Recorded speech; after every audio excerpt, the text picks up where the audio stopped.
Judaism was soul 30. When the kids behave, they're my children. When they don't behave, they're my wife's children. Has it ever happened to you when raising children that when they do the right thing, you say, aren't my children great? Didn't I train them well? And when they're doing the wrong thing, I turn to my wife and say, dear, please get your children to behave. To which my wife would often answer and say, they're our children, dear. There is a precedent in the Torah for this idea. The Gemara in Shabbos 89b says the following. When the Jewish people sinned, God turned to Avram Avinu and said, your children have sinned. Avram Avinu said, if so, God, wipe them out. Make a Kiddush Hashem and wipe them out. Then God turned to Yaakov Avinu and said, your children have sinned. Yaakov said, God, if so, make a Kiddush Hashem and wipe them out. Then God turned to Yitzchak Avinu and said, Yitzchak, your children have sinned. Yitzchak said, they're my children and not your children, God? When they said, Na'aseh v'nishma, at the giving of the Torah, we will do and understand. They acted like the malachim, like the angels. They said, who revealed the secret of the angels to my children? And you, God, you took credit for the children.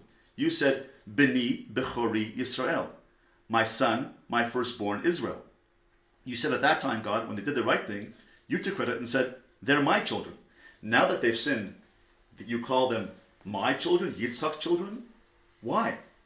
Furthermore, said Yitzchak to God, how many years are the years of man? 70? Well, subtract 20, because man is not liable for the death penalty on the age of 20, until the age of 20, and you only have 50 years left of possibility of sinning. Then Yitzchak said to God, then subtract 25 more years from the total of 50, because 25 years is the nights, and therefore you only have 25 years left.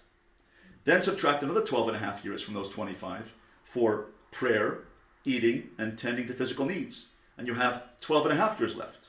So Yitzchak turned to God and said, 12 and a half left years that a person can sin. Okay, God, we'll split it. Half years, I'll take responsibility for them, and God, you take responsibility for the other half. And if you won't, God, and say, it's all on me, it's all on Yitzchak, I can say to you, God, I offered myself up as an akedah. I offered myself as a sacrifice. I gave my whole self to you, God. And therefore, please forgive the Jewish people. In the merit of my akedah Yitzchak, offering my total self, my whole all-in self to you, God, at the akedah, therefore forgive the children of Israel. The ultimate redemption for the Jewish people will come through this argument of Yitzchak Avinu. Yitzchak Avinu, in his merit of the Akedas Yitzchak, is the merit which is going to save and redeem the Jewish people and bring the Mashiach. Why Yitzchak? In the Sefer Yetzirah, revealed by Avram Avinu and written in its present form by Rabbi Akiva, it describes the 12 kochos, or strengths of man: walking, seeing, hearing. And each one of those kochos, or strengths of man, is related to one of the months of the year. The last koach, the last mentioned koach, or strength of man, mentioned in Sefer Yetzirah, is the koach of laughter. And laughter is corresponding to the last month of the year, Adar. Now, the person who is most expressive and embodies the concept of laughter in the Torah is Yitzchak. The Torah tells us in Bereshis 21, Pasuk 6, verse 6, Vatitzchak Sarah bekirba lemor. Sarah laughed inside her and said, Acharei belosi haisei liadna, v'adoni zakein, v'tomer Sarai tzachak asali Elokim, kol hashamayim tzachak li.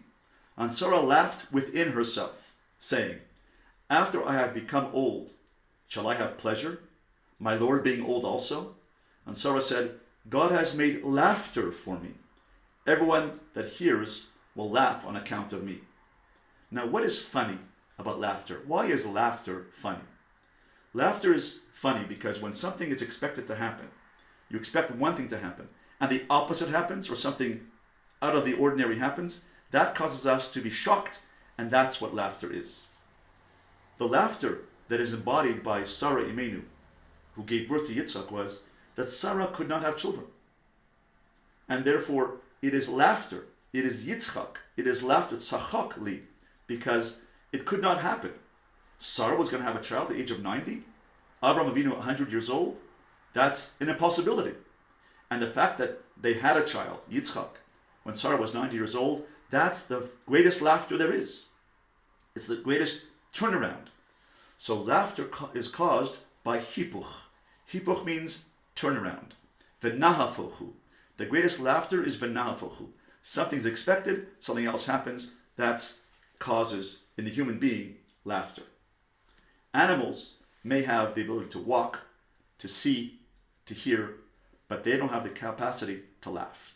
Only the human being has the capacity to laugh, to see something, to rationally expect something, and something else happens. That is the cause of laughter. The ultimate source of laughter in the Torah is Yitzchak. He is the ultimate of hipuch, of turnaround. And that's why he is the source of redemption. Because the ultimate redemption will come, the ultimate hipuch, turnaround. The Jewish people have been put upon, have been persecuted, have been put down and exiled for thousands of years. The ultimate hipuch, the ultimate laughter, az yemalas chok pinu, then our mouths will be full of laughter, is going to be in the merit of Yitzchak, as he embodies the idea of laughter. In Yevamos 64b, the Chazal note that after the Torah says that Sarah was barren, in Bereshit 11:30, there's an extra word, two extra words, which say, Ve'ein la vlad, she had no child. The Chazal explain in the Gemara Yevamos that Ein la vlad means not only was she 90 and she was barren, she had no womb. That's why it says she laughed bikirba, within her. She laughed within her because she had no womb. It was literally impossible for Sarah to have a child. And yet, nevertheless, out of that impossibility came a child, came Yitzchak. And therefore, the ultimate idea and concept of redemption is the idea of redemption coming out of impossibility. That's the ultimate v'nahafochu. That's the ultimate turnaround. When you and I are faced with an impossible task, an impossible situation, whether it's a financial situation, or a situation raising children, or dealing with kids' challenges, or a marriage situation, or a workplace situation, and we say, it's impossible. I can't do this. I'm done. I'm giving up. I'm throwing in the towel. We have to draw upon the merit of Yitzchak Avinu. Why? Yitzchak Avinu said, I was the Akedah. I was all in for you, God. I gave up my life for you. I sacrificed my whole being for you. I gave every koach, every strength, every fiber of my being was given to you to serve you, God. I was willing to give up my life. If we can take a taste of Yitzchak Avinu, his hipuch, his willingness to give up himself and say, in the situation that we're faced with, I'm going to give it my all. I'm going to be all in. I'm going to do the best. I know it's impossible. But despite the impossibility, I'm going to be all in. I'm going to serve God and do the right thing. I'm going to do the best I can. I'm going to focus. I'm going to draw upon my strengths and work with my spouse with her strengths. And together, we're going to be all in. We're going to sacrifice ourselves. We're going to offer ourselves as a korban. How so? I'm going to offer all of me to Hashem. I'm going to put my whole self in. I'm going to write down the pros and cons of the situation. I'm going to say what to do about it. I'm going to turn to a Rav, my family Rav. I'm going to daven about it. I'm going to be all in. I'm never going to give up. And that's the idea of never giving up. I'm going to be all in. I'm going to put my whole heart and soul into the situation. And I'm going to face the so-called impossibility. That's called emunah. Emunah is not enough by saying, I believe in God. The next stage of emunah means belief. Intellectual knowledge or belief of God, in God. But the next stage of emunah is called emunah ubitachon. Bitachon means acting on that belief. Bitachon means certainty. I believe and I'm batuach, I am sure. Bitachon means security. I am secure. I am certain it's going to work. Why? Because if I'm all in, if I do my best, God will do the rest. If I put in all my effort, all my akedas Yitzchak, I have to bind myself to the situation and put my whole heart and soul into it, then God will respond. He will open up. All God asks of us is to put in one effort, one focused effort, one all-in effort. He will do the rest. Peacefully, Pesach shall machar. Open for me a small opening, like the eye of a needle, and Hashem will open for us an ulam, a whole auditorium. That's what's required of us. We can draw upon the strength of Yitzchak, v'nahafochu, when things are impossible. How? By showing not only emunah, but bitachon, acting on our faith, acting on actualizing that faith by saying, I'm all in. I'm never giving up. I'm putting my whole heart and soul in it. I am going to cause an impossibility to happen because Yitzchak did it. He gave himself up. I am going to give my whole self up to you, Hashem, by putting my whole mind, my whole heart, my whole actions, my seichel, my emotions, and my actions into this avoda, and I am going to therefore call upon the merit of Yitzchak's emunah, his faith, and his bitachon, by giving up my whole self, being all in, and in that way, God will cause a redemption. It's the merit of Yitzchak that we can be redeemed on a national level, on a national level as a Jewish people, and on a personal level. Each of us is a member of the Jewish nation.